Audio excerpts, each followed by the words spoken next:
Hello, everyone, and welcome to the latest in the series of books at GMF. I'm Sam duPont. I'm with GMF Digital, and we are a policy program at the German Marshall Fund of the United States dedicated to developing and advancing policy for the digital age. We are very lucky to be joined today by Brad Feld and Ian Hathaway.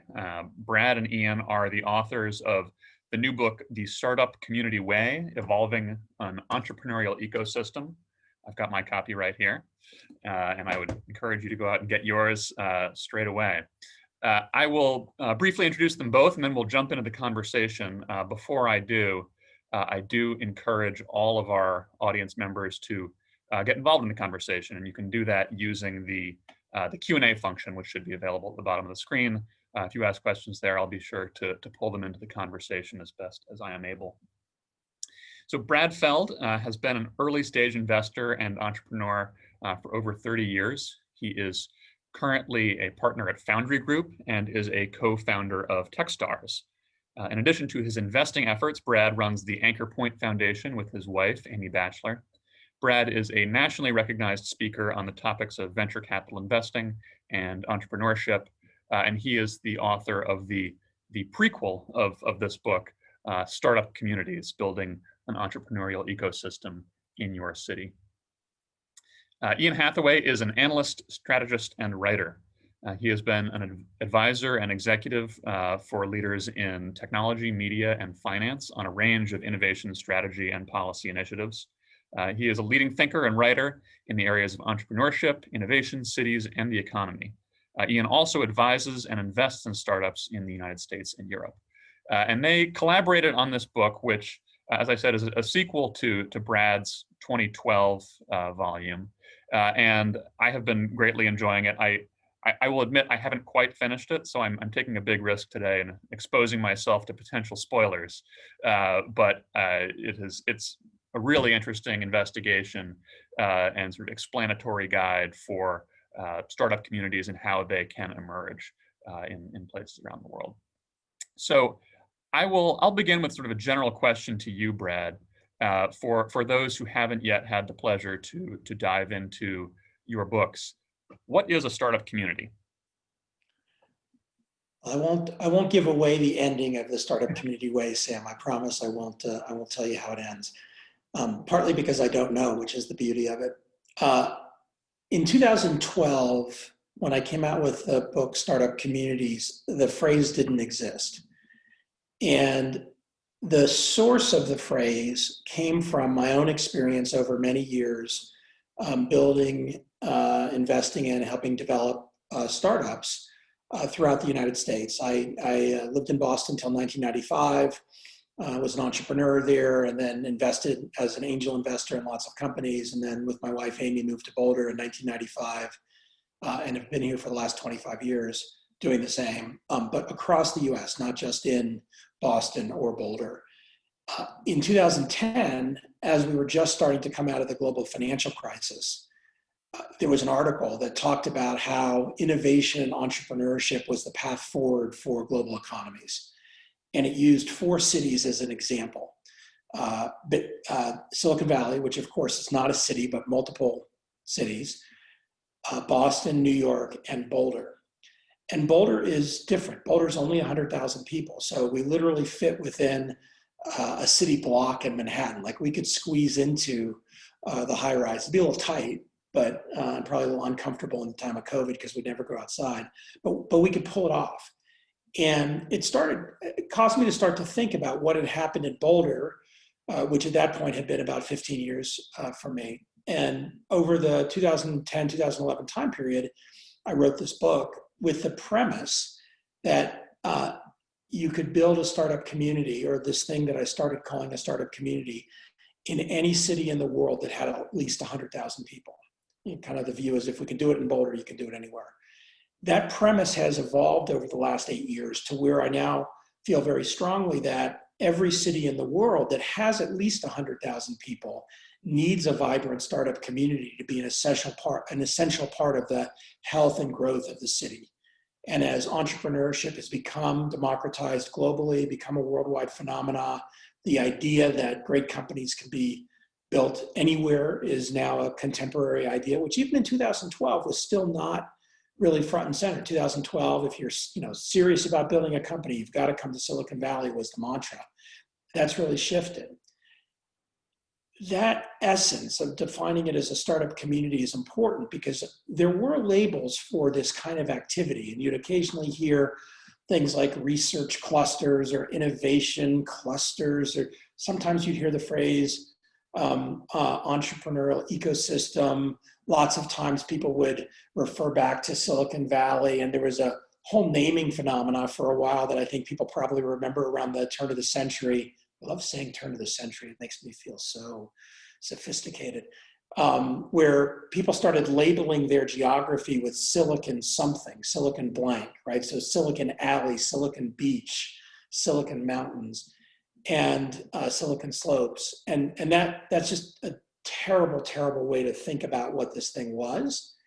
And so I ended up coming up with this phrase, startup communities, to define the thing that has one goal, and that's to help entrepreneurs succeed.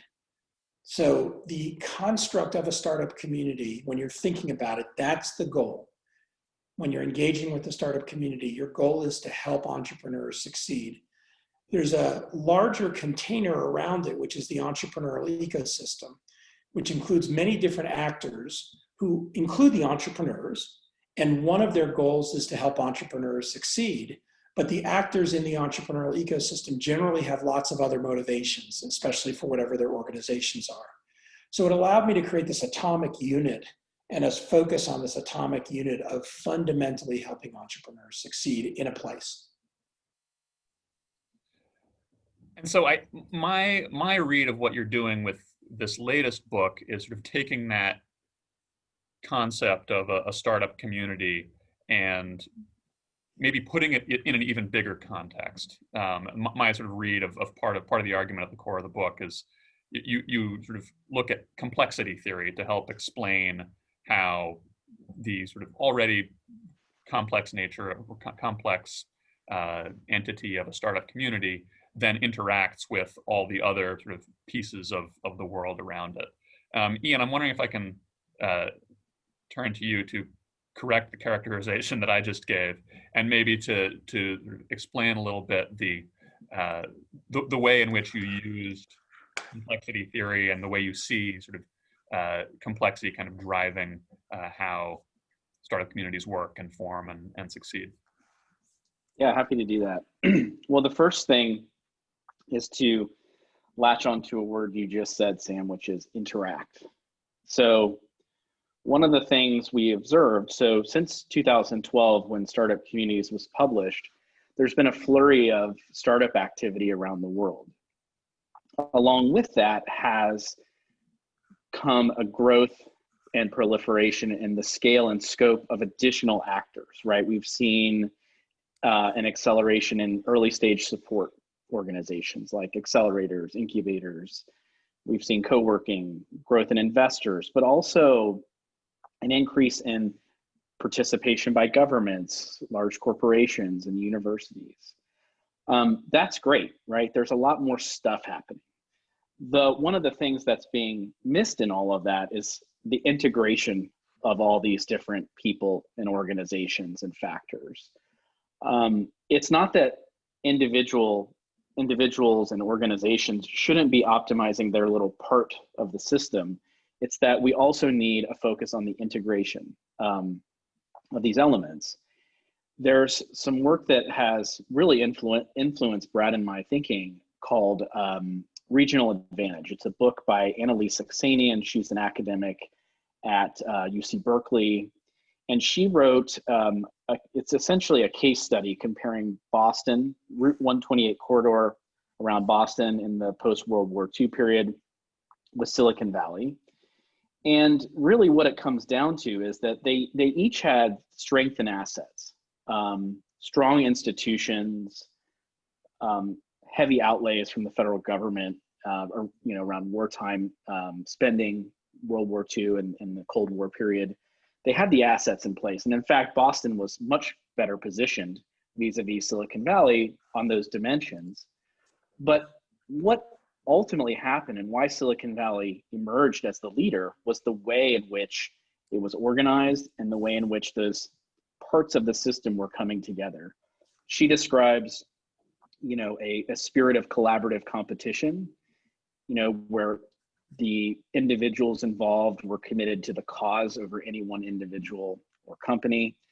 And that orientation allowed the companies in Silicon Valley to adapt more quickly to rapid technological change. And so there's a long history of the way in which the parts come together impacting the outcomes. So with that in mind, Brad and I had this hook in our head, which is, look, what we need to do is explain this concept as a system. Something we observed just frequently was people are throwing around this term ecosystem, entrepreneurial ecosystem. Some people say startup ecosystem. We don't like that phrase, but that terminology. But this word is being used so often, and yet immediately the solutions or the strategies don't apply systems thinking at all. Loosely, systems have a purpose, they have the parts, but it's the way they're coming together which actually defines the system. And that part was being, I don't want to say entirely ignored, but it wasn't being emphasized enough. And so we were sort of on this search for, well, what is the systems framework that explains this? We landed on complex adaptive systems, which, if you're familiar with the way a startup community functions or building startups yourself, this will become immediately obvious why this is the right framework. The Cliff Notes version is that, it's a system where you have a bunch of different actors who have a bunch of different interdependencies, but these actors have free will, right? So they learn, they change their behavior based on the behaviors of others. The outputs of the system become inputs, and that produces some behaviors which become confusing for the human mind, right? There's nonlinear outcomes. These systems cannot be controlled. They can only be guided and influenced. There's an emphasis on, the outliers over the averages, and a whole bunch of different things, which we dedicate a significant portion of the book to. But the final thing I'll say on this is that, the framework of complex adaptive systems is actually something we want to normalize. Although we're applying it to startup communities and entrepreneurial ecosystems, speaking to a policy audience here in the United States and internationally, I would like to see complex systems thinking included in more of our policy discussions and how we think about policy, simply because really what we're trying to do is change the way people behave. And when you have these complex interdependencies between the various people and the resources, these feedback loops produce unpredictable outcomes. And sometimes those feedback loops will work against the very outcome you're trying to achieve. And so we think this has broad application. Thanks very much for that. Yeah, one of the sort of takeaways that I've gotten from the book, maybe this is sort of a slogan for the book, if you want to consider it that, is that everything matters, that there are sort of a lot of different pieces that sort of affect how a startup community works, and whether you're looking at its interactions with government or with the university or with other sort of institutions, that there are a million different factors that all play a role. There's a passage in the book where you list some of the things that government does that affect how a startup community works. And you mentioned security and rule of law and immigration and labor rights and infrastructure and taxation. And I think that's maybe like half the list, and that's just at the federal government level. And so maybe I'm curious, for a policymaker audience, how do you begin to think about the places to start?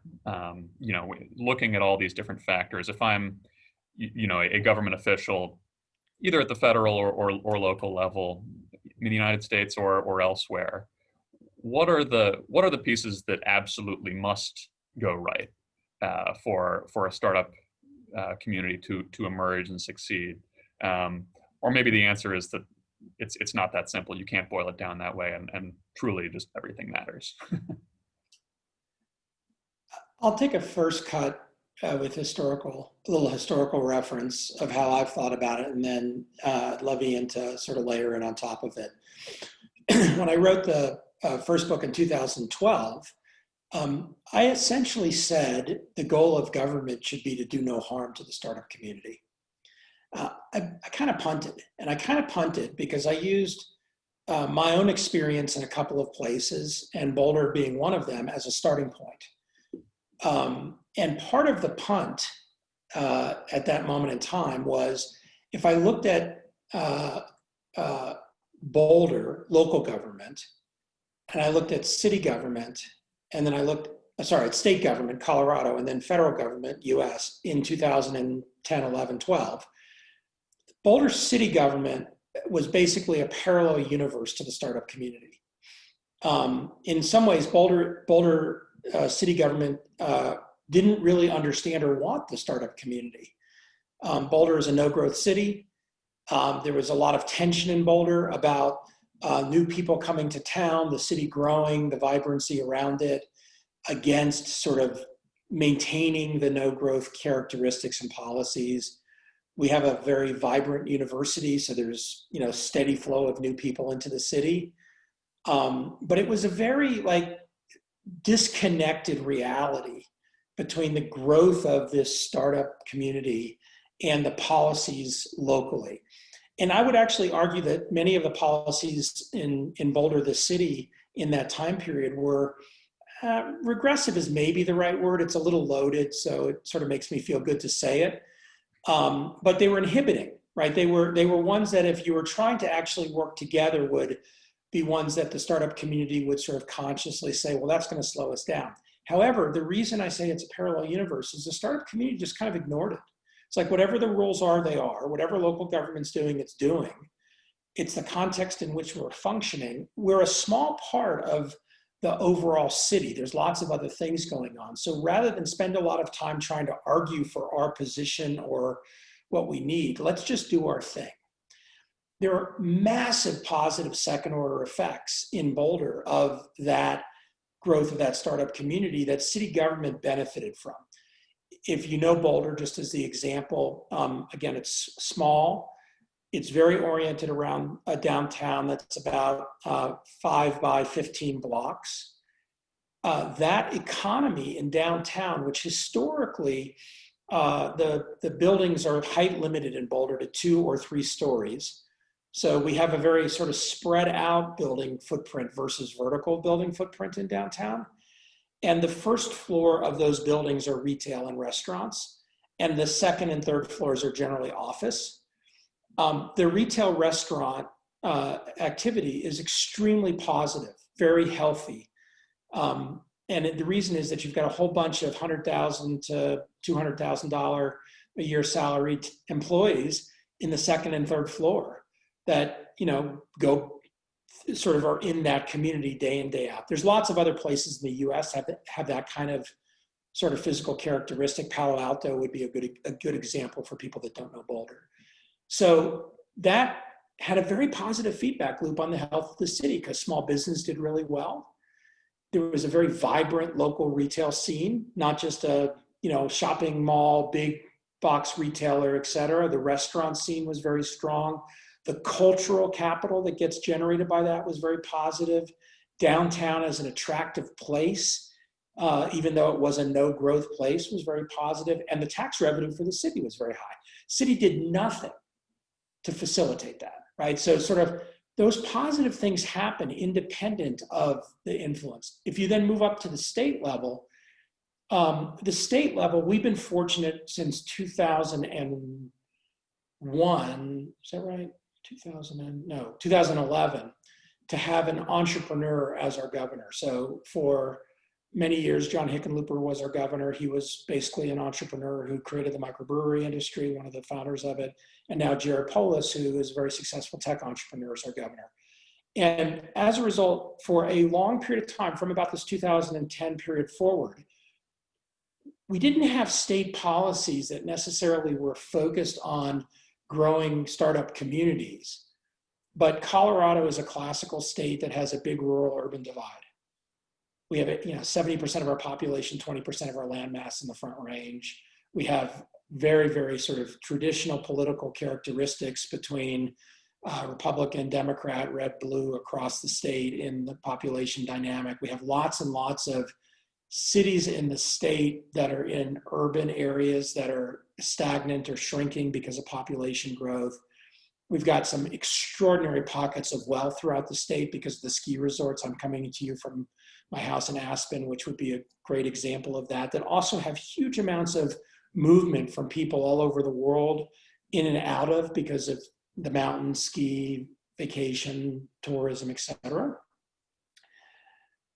What the state did really well was they focused energy on activities that would attract more talent to the state and attract more talent to the state from an education perspective, from a resource perspective, from a tax perspective, from a culture perspective, and not just to a city in the state, not just to Denver, but across the state. And so there was a Colorado-wide view of that attraction that has generated, interestingly, in the time of COVID, an incredible phenomena, right? Denver is one of the fastest growing cities in the US. Colorado is one of the fastest growing states in the US now for remote work. Because if you're a tech company on the coasts and you've got a bunch of employees and you've said to your employees, hey, you can work from anywhere, one of the really attractive places to work from is lots of little towns in the mountains adjacent to ski resorts. And all of a sudden it's relatively inexpensive in these towns. You can buy land, they have good schools, they've got good infrastructure. And all of a sudden you're seeing a lot of movement to those communities, not just in Western Colorado, but also in and around Boulder, also in and around Fort Collins, also in and around Colorado Springs. So the state has done a really good job of linking all those pieces together and focusing energy on investment and entrepreneurship outside the urban core.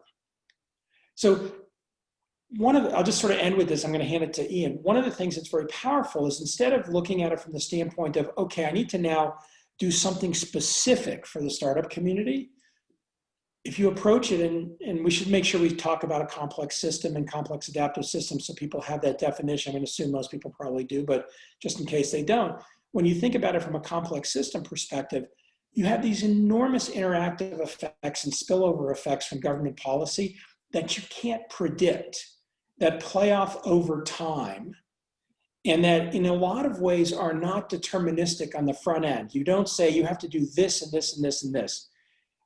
If you look back in history, I'll end with this. You look back in history, there's endless discussion about tax policy and entrepreneurship. There's endless discussion about capital allocation by government and entrepreneurship. By the way, all those things are going to happen. And they're going to happen in different ways in different places with different levels of efficacy. That's just one of very many inputs. And I think one of the errors that happens within government is government starts to believe and policymakers start to believe that if they just get that right, everything else will work. And that's just not true. It's an input that if they do it in an additive way is additive to the system, but it's just one of a whole series of them versus I've got to get this right. Ian? Yeah, that's a great level set. Let me build on that. So, one of the things that Sam, you hinted at, and Brad, you hinted at, was a framework we have in the book called the 7 Capitals. It's something tangible that people can walk away with, and we have a couple of points for bringing this up. So first of all, we want to establish that there are a whole host of factors that are important, right? People tend to focus on one or a few of these and they miss the bigger picture. We want to point out that, so I'll run through them quickly. There's intellectual capital, which is, ideas, knowledge, that sort of thing. Technology is human capital, which is skills and talent. Financial capital, I'll come back to that in a moment. We tend to think of venture capital, angel capital. We also throw revenue from customers, like that's actually an important source of capital. We talk about institutional capital, so system of laws, physical capital, infrastructure, quality of place, and then network capital and cultural capital, right? How it all comes together, and then sort of, you know, the general cultural vibe of a place that really, you know, seeps into all of these aspects. We chose to call it the capitals because for two reasons. First of all, to point out that these are valuable, that they're degradable, and that they're forward-looking. Secondly, because we hear commonly the complaint, and it's pervasive, it's everywhere. We don't have enough capital here. We don't have enough capital here. They're referring to financial capital, of course. And while that's understandable and to varying degrees, you know, that's a legitimate argument in many places. We just want to say, well, focus on these other capitals as well. All of these things matter. You know, kind of bringing that back, you know, to policy, what can policymakers do? I mean, I could probably talk about this for a while, but I'll try to be brief. There's maybe, you know, 5 things here. So the first is, you know, do put attention on the traditional sort of market failure aspects in this framework of the 7 capitals. So investing in knowledge, investing in research, idea creation, technology. That's a very clear role, especially for national governments to do that. And, you know, there's a scholar, a venture capitalist, Bill Janeway, has a great line around this where he says, you know, efficiency is the enemy of innovation. So by all means, overspend on this, be wasteful, know that great combinations will come, and just sort of trust that process. The second thing is sort of, I would say, I don't want to quite say stay in your lane. What I mean is by this is focus on fixing the things that only government can fix. So, you know, we talked about tax and regulation, you know, just getting the house in order, but it's important to understand that, you know, there's a tendency to want to fund direct programs in entrepreneurship. Real estate is a common example of this. Those things are exciting, right? It brings us closer to the entrepreneurs, and we have you know, more of a say in those outcomes. But focus on the things that only the government can do, right? And that's critical.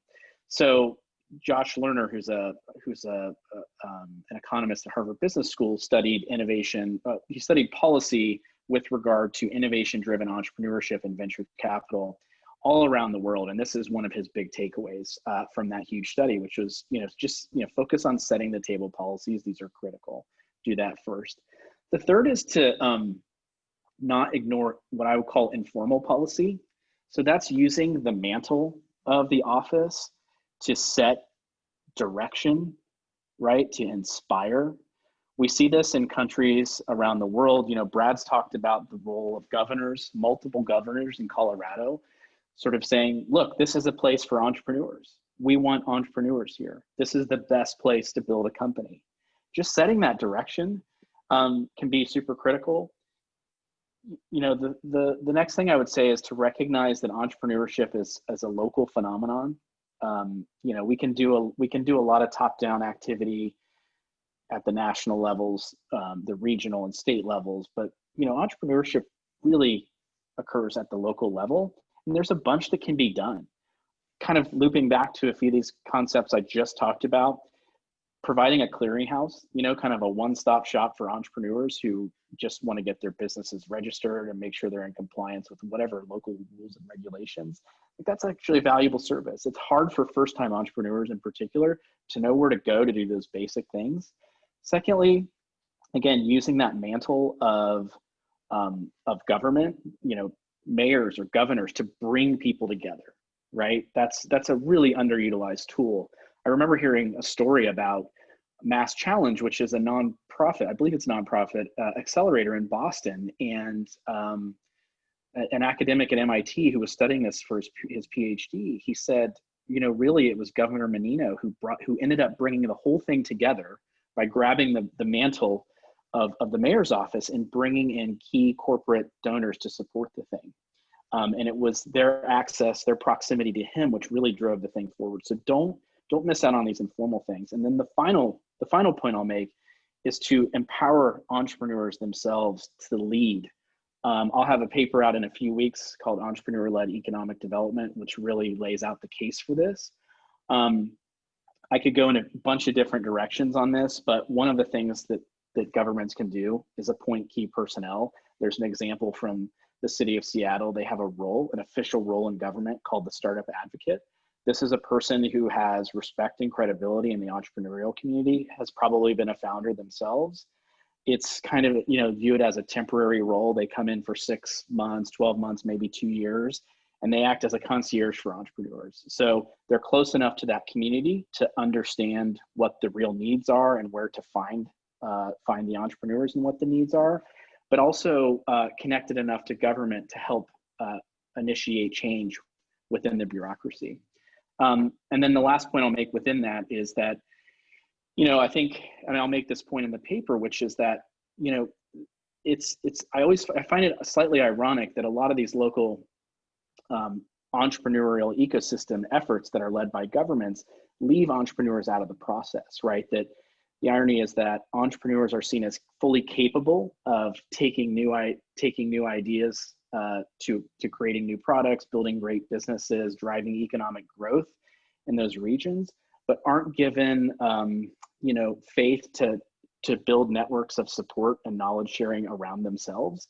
And so I would just make the case that entrepreneurs are very effective change agents and don't miss out on the implementation of policy. So even if government is helping set direction, a well-informed, a well-engaged government is helping set direction, realize that the entrepreneurs are going to be the ones who are carrying out the change.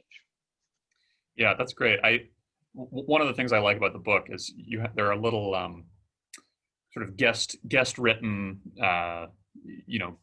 maybe mini essays in the book by some colleagues and probably friends of yours who have deep experience in entrepreneurship and startup communities. And one of them that I particularly liked was from Rebecca Lovell, who was acting director of Seattle's Office of Economic Development.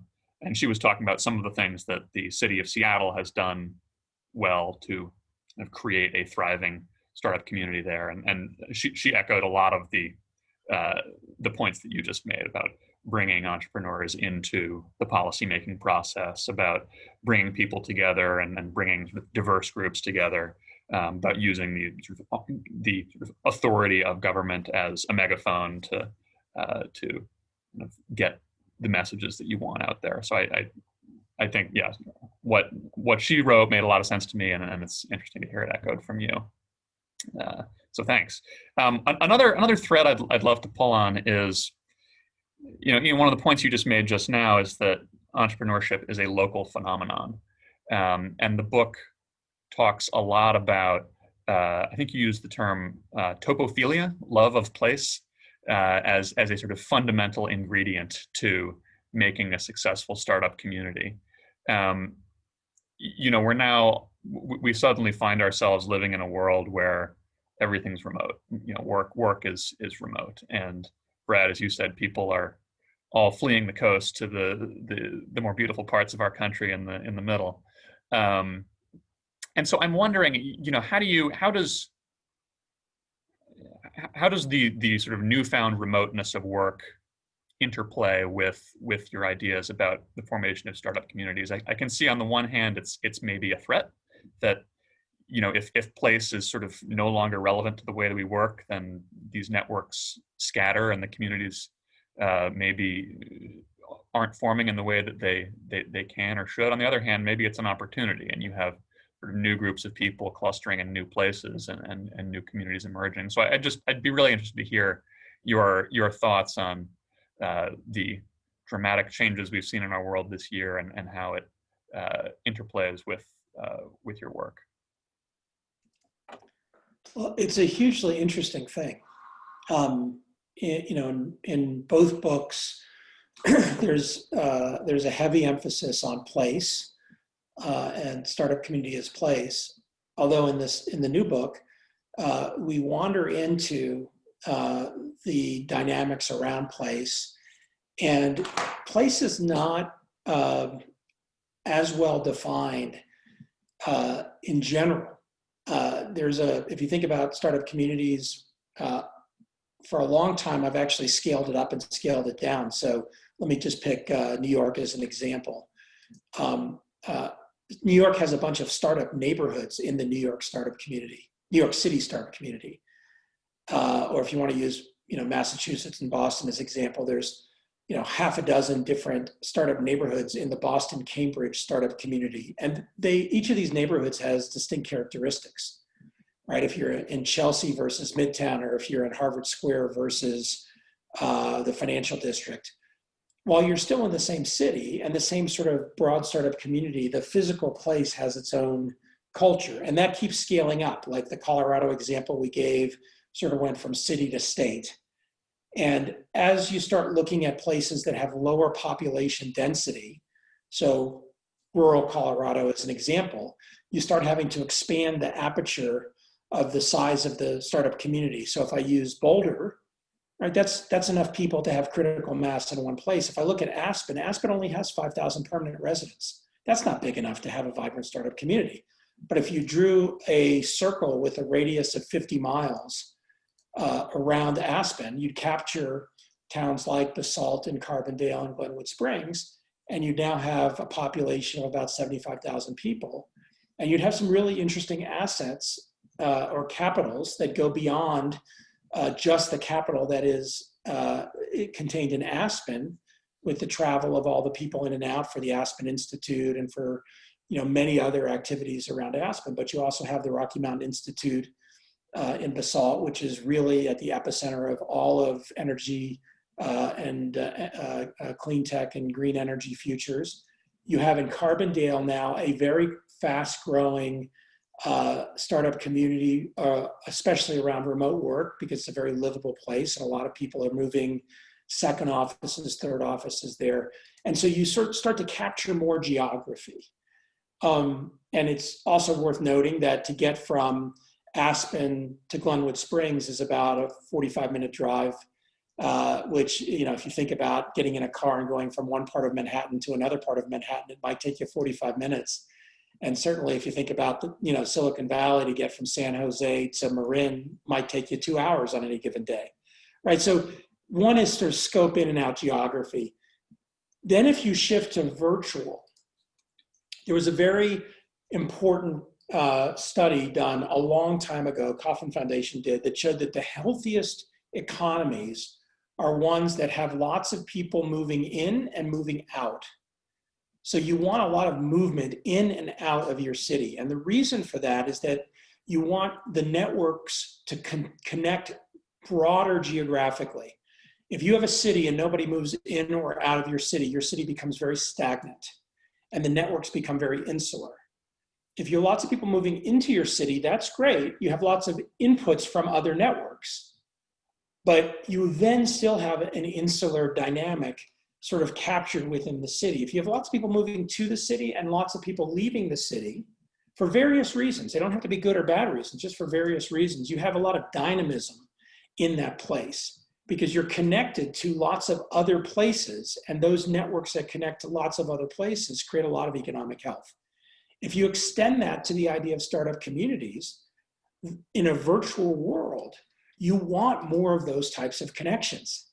So geography still matters. If I'm working for Google, and I previously was in the Bay Area, and I worked in the Google San Francisco office, and prior to that I had been an entrepreneur, so I'm interested in entrepreneurship, and I decide to move my family to Boulder because I want to live in Boulder instead. Well, Google has a Boulder office, so I'm still connected to Google, but now I'm in Boulder and I want to be connected to that startup community in Boulder because I'm interested in sort of the next generation of things. But I'm also bringing my Bay Area network to Boulder. And so I'm bringing a network asset to Boulder. If I decided to move to Carbondale instead, well, Google doesn't have an office there, but I'm still connected in. But I want to get to know the people in Carbondale, but I bring my network from the Bay Area. So those phenomena extend over virtual. And it's interesting, I think there's a positive feedback loop that's very powerful here because as we get more comfortable doing business virtually, developing relationships virtually, transactionally doing things virtually, in a lot of ways, the virtual startup community just becomes a proxy for another network layer for people. Instead of having to get on a plane and go somewhere to interact with somebody, you have higher throughput and maybe not higher fidelity because you're not sitting down with each other for dinner, but much higher connectivity amongst people in areas that are interesting. So I view it as a very optimistic thing that in some ways, from my frame of reference, is inevitable. And I'll just end with this. I've been a remote worker for 25, 30 years. I moved to Boulder in 1995. I traveled 75% of the time until about 5, 6 years ago. Anybody who travels 75% of the time, you're a remote worker. You're working on the road. You're not in your office. I work at my house a lot. I work from different locations. And so I was already conditioned to this, but I had to, in that motion, to be an effective remote worker, constantly get on planes. For the last 6 months, we've all been remote workers without getting on planes. So we've just trained ourselves with a new work and network motion that some people love and some people hate, but it is inevitable that it's going to be wired into what we do. I think that reinforces the power of place versus undermine it over a long period of time. Ian, do you want to jump in on this? Yeah, I mean, a bunch of different ways to do that. I mean, I would just emphasize, Brad's larger point, which is about existing networks being integrated into new networks, right? Geography formed the basis for a lot of the networks that we're now bringing to these new places. And so that will play, that will continue to play an important role. The next thing I would say about this, one of the things I slightly worry about is how inclusive virtual networks will be. We have to be mindful of that, right? That I've also been more or less a remote worker for the last 8 years or so. I spent most of the previous 5 years in London. We can talk about Europe here next. But I mostly worked with Americans. I mean, I did work in Europe as well. So I've been working remote for a while, but I'm also coming from a position of privilege, right? And so I feel like physical space is a way, I want to say it equalizes opportunity. Of course it doesn't, but it's a potential pathway. So I just want to emphasize that people should be mindful of how inclusive these virtual communities are, as this it tends to be more of a norm for now. The third thing I'll say about that, and then we can pivot, is that one thing that will be interesting to watch for is how lasting all of this is, and whether executives in, Facebook famously announced that it's going to have a remote workforce, Twitter, these places. But if the opportunities to excel within those companies do not follow, right? If being an executive in those companies requires being near HQ, then I think the whole thing doesn't collapse, but it becomes undermined. It also may lead to new entrepreneurial opportunities for people who have decided they don't want to play that game. And so there are a whole bunch of things going on. It'll be interesting to see how all of this plays out. Around the broader context of startup communities in more places, this has already been happening, right? I want to emphasize that. This is accelerating it, but this has been going on for a while. So a research report that I did in 2018 with an urban economist, Richard Florida, who's famous for the creative class, he made a comment to me that led to a research project, which was, Steve Case is famous in the United States as an entrepreneur and investor, and who's been really out in front and driving capital into more places and helping develop startup communities in more places throughout the United States. And his phrase is the rise of the rest. And Richard said to me, I think the rest is rising, but it feels like it's maybe happening outside the United States. And so we went around gathering data to test that. Now we were looking at a narrow, a niche of entrepreneurship, which is, high-tech, venture-backed entrepreneurship. But sure enough, we document that. So while there's been a huge growth and proliferation of that type of entrepreneurship in more places in the United States, it's growing even faster in other parts of the world. So as quickly as the pace feels rapid here of change, it's happening even faster elsewhere. Just to kind of say a couple words about Europe, I saw a question in here from Chris. Yeah, I mean, I'll say two things about that. I know London the best. I know a little bit about a few other places. The thing I love about London is that it's a really fun place, right? That's supported by a very international and open culture. Going back to one of the things that we said before around culture being critical, I think that's been key to London's rise. Of course, the financial crisis, taking a sledgehammer to the financial industry in London, helped push a lot of talent into new areas. And I think it's obviously one of the reasons why fintech is a particularly strong sector in London. But London is a place where it's drawing in people from all over the world. You know, that's what matters, right? This is about people, talent, right? On that point, there's an excellent book by another HBS scholar named Bill Kerr. It came out 2 years ago called The Gift of Global Talent. I encourage everyone to read it. How the United States has been a major beneficiary of foreign talent flows. And I might add, I think we're squandering that advantage increasingly each day. That was kind of the main takeaway that Richard and I were making in that report, to say, this isn't a zero-sum game. Just because there's more activity happening elsewhere doesn't mean it's taking away from activity here.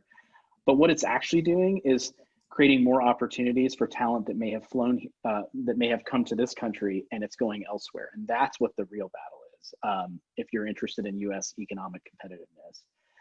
So, yeah, so that's kind of point number one, just about London. And then the second thing I will say on the negative side about Europe is that I think Europe is too focused on Silicon Valley and America. Right, Europe is fragmented. That's a potential opportunity for those companies in those countries. It has a unique disposition, right? It's more of a regulatory state. Understanding how that functions can be an opportunity for entrepreneurs. I know Chris has written about how entrepreneurs are responding to regulatory barriers in South America and Brazil, for example. But we go on and on in our book about encouraging people not to compare themselves so much to other places, to focus on their own communities. And I feel like, you know, I just had this conversation with an investor this week in Paris, and I feel like, you know, I said, look, I think you're too focused on the US. They're trying to emulate Silicon Valley too much. It's almost at an obsession. And I would say, don't do that. You know, there's enough happening in Europe. The momentum is there. London, I know, is, you know, like accelerating. They're waiting for some of these really big exits to pop, but they're coming. And so I think a lot of change is happening quickly, and before too long, European communities won't have much of a reason to compare themselves to the US anymore. Yeah, super interesting. I want to turn to some questions that we've gotten from our audience, and I'm going to pull two together here that both deal with the different kinds of capital that you had talked about earlier. Akash Patil asks, different entrepreneurs follow different trajectories and thus need different kinds of capitals. How can local governments determine what kind of capital to prioritize to help the entrepreneurs in their area? And then a related question, I think, comes from Piat Pisecki. He writes, how do you see the development of measurement tools to examine intellectual capital? Moreover, measuring the strength or potential of that intellectual capital given the industry, or is it too complex to measure intellectual capital? So a couple questions about the different types of capital that you have, how to measure them, and how to identify which might be the most relevant for a particular place. Okay. Brad and I have sign language now. Look, I don't have any magical answers on this other than to say, you know, just a couple of things, right? Study it. Like we talk in the book about a bunch of different measurement tactics, ways you can define these things. At a very high level, a number of different statistical agencies are publishing the relevant metrics for many of those capitals. Like the OECD, World Economic Forum has a bunch of this data. We have at Techstars, we have built dashboards that incorporate data from lots of different sources, both on a global level and within the United States from the Census Bureau and these types of things. So that's kind of good for at least getting a high level. It's unfortunately, these data sets come up really short, I think where it matters most, which is how are these things coming together, measuring network connectivity, the quality of engagements between those, that's going on within those interactions. I think of like a magic data set is, for me, is measuring how easy it is for an entrepreneur to get the resource they need, which, you know, in this world, these are mostly intangible resources. So we're talking about human relationships, right? Do the quality of relationships exist where I can get the introduction to the person I need? That's like really kind of what matters here, in my opinion. And some of the issues around culture. So stigma of failure is a really big thing. Ambition is looked down upon. You know, we talked about Europe, and still in some societies, ambition is viewed unfavorably. Business in general, parts of the United States, I could pull some funny examples from that. I'm thinking of an entrepreneurship center at a major Ivy League institution that the humanities department had to secretly fund it because so many of the students were actually participating, and the funding was tied to student participation. It was the largest participant pool, humanities, but so many of the professors were against the very notion of business that it was the only department that didn't have its logo on the entrepreneurship center. I mean, just that kind of thing. How do you measure that? That's pretty difficult. So, but one of the things that we've been successful with, I'll just give an example, is that we go in to some of these communities through the work I'm doing at Techstars, and we're measuring the networks, right? So we're saying, okay, and this will lead to, this is also an answer to the second point, which is, you know, identifying who the entrepreneurs are. How do you determine what's important, what's needed? Just engage with the entrepreneurs. Find the entrepreneurs who have had success and ask them what kind of challenges they perceive happening in the community. Figure out if they're linking up with the existing resources. Oftentimes there are two worlds in startup communities. They're the entrepreneurs who to varying degrees are connecting with one another. And then there's the entrepreneurship industry, where all these supports, which are often government funded, sometimes these things don't link up at all. It's a self-referential thing that's an industry unto itself. And so one of the things we've pointed out is, well, hey, the successful entrepreneurs are not linking up with these things. Maybe these things aren't useful. Let's go figure out what is. So that's just to kind of wrap a bow around that. What we're doing is, you know, doing on the ground, bottom up, kind of building networks, gathering information on how people, you know, kind of the cultural connectivity and how people are responding to various initiatives. It's a lot of work, which is why there's no data set to go download these key factors across many geographies. Yeah, there's a really interesting company that I think you guys both know well by the name of Endeavor that has done a great deal of research into what works for cities, for countries, and kind of creating more entrepreneurship and more startup communities within their area. And one of their, I think, very consistent findings is that, you know, it's a small number of firms that end up really succeeding and scaling and driving the economic growth and driving employment. And so I think a consistent piece of advice they give is for governments to work hard to identify the companies that are succeeding, and then work with them to identify what the constraints are and what the what the issues are that they need addressed to help themselves scale and succeed. So I think that's super consistent with what you were just saying. We're near. Sorry, did you want to jump in, Ian? I was just going to say I'm a big fan of their work. In fact, we have a partnership with Endeavor because we believe in that so much. There's a whole chapter in the book for those out there.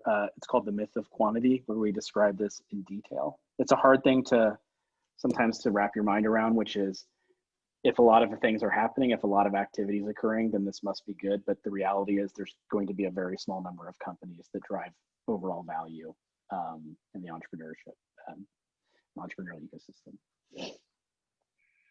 So we're near the top of the hour. I'd like to sort of give you both the chance for any sort of final closing words before we wrap up. if one question that we got, and you can feel one question that we got, and you can feel free to use this as a prompt or ignore it and offer the whatever other thoughts you'd like to offer. But one of our audience members observes that policymakers don't often take entrepreneurship and the creation of startup communities seriously. They view it as a cute sideshow, a ribbon-cutting exercise, but sort of fundamentally on the margins of the big projects of economic growth. And so this audience member's question is, why is that, and how can that be changed? So if you want to address that question, please do. If not, it'd be great to hear any closing thoughts from each of you. I don't know. I agree with the premise. I don't know the why is that. I don't have an answer to that. It's very perplexing thing, and I think some of it may be that there just isn't an understanding of how companies and economies really grow over time. And there's a lot of understanding by policymakers. I think there's a lot of understanding and a lot of research that directly ties net new job growth to new companies and entrepreneurial companies, and especially in this moment where we look at the most valuable companies in the world, and I think the top 5 most valuable companies in the world, the oldest one now is 35 years old, but many of them are less than 20 years old, and a few of them are less than 15 years old.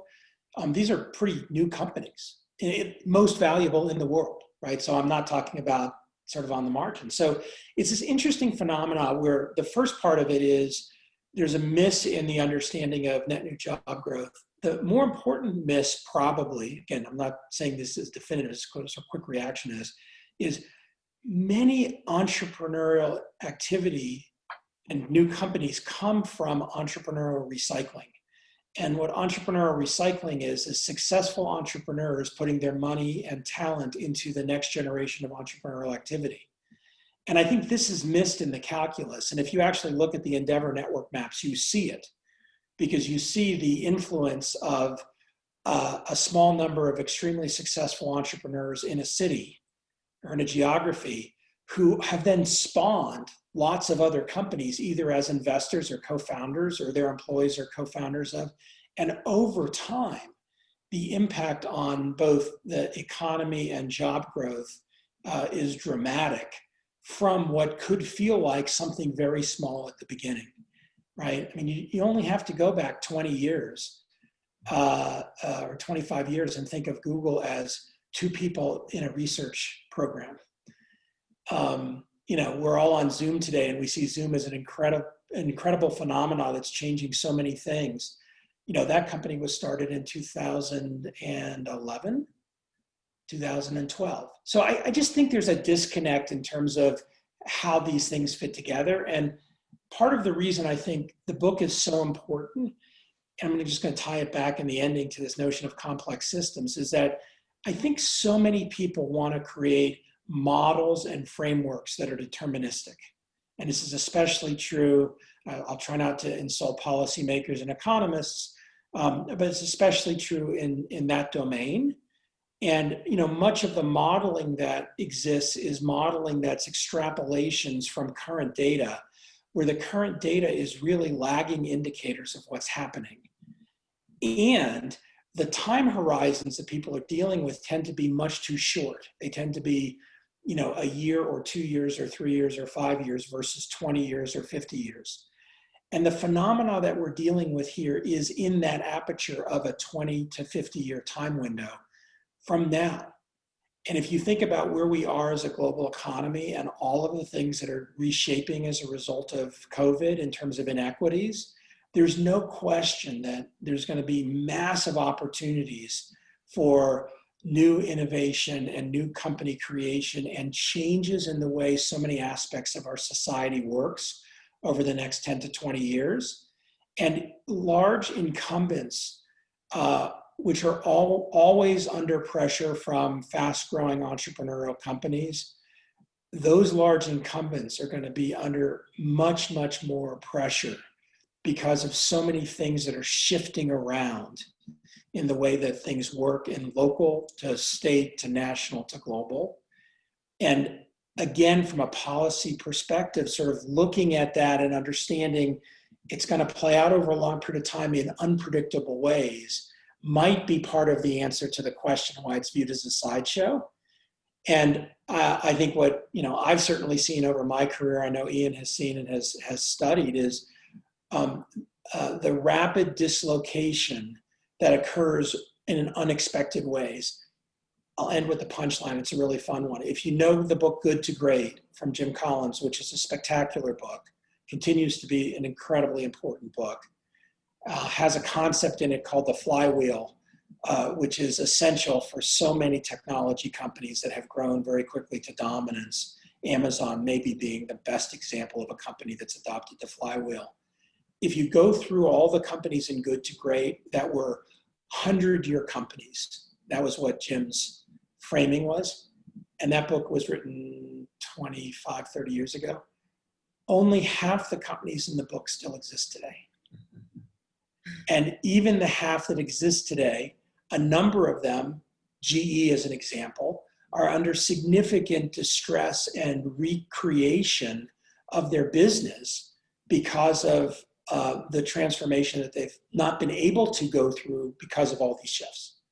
So again, I don't feel like I have a good answer, so that's kind of my ending pitch.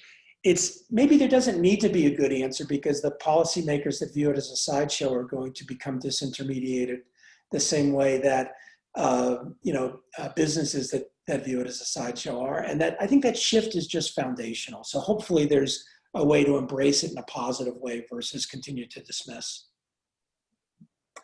Ian, any last thoughts? Yeah, I think I'll just summarize what he's saying. It's just the 2 points, which is it's the long time cycles and the uncertainty, right? So if you say, look, here to a policymaker, here's 100 new companies in your community, okay? 5 of these are going to be, or 150 of these, half of them are going to be dead within 3 to 5 years, right? The next 20 or so are going to employ 10% of the people from this new job creation. The next 20 will employ another 20%, and 10% of them are going to employ 70% of the new employment gain from this. Oh, and by the way, that's going to happen like 15 years from now. It's just too hard to wrap your head around all of that, right? And so the time dimension, the uncertainty, the shape of progress. They like the endpoint, which is success, employment, right? Tax revenue, all of that. But I just think these things, it's just incompatible for that reason. The book is The Startup Community Way, Evolving an Entrepreneurial Ecosystem, available today on the internet or at your local independent bookseller. Thank you very much, Brad Feld and Ian Hathaway, for joining us today. This is a fascinating conversation, and it was a real pleasure to speak with both of you about your work. So thanks for joining us. Sam, thanks for hosting, and everybody that is out there listening, thank you. Thanks.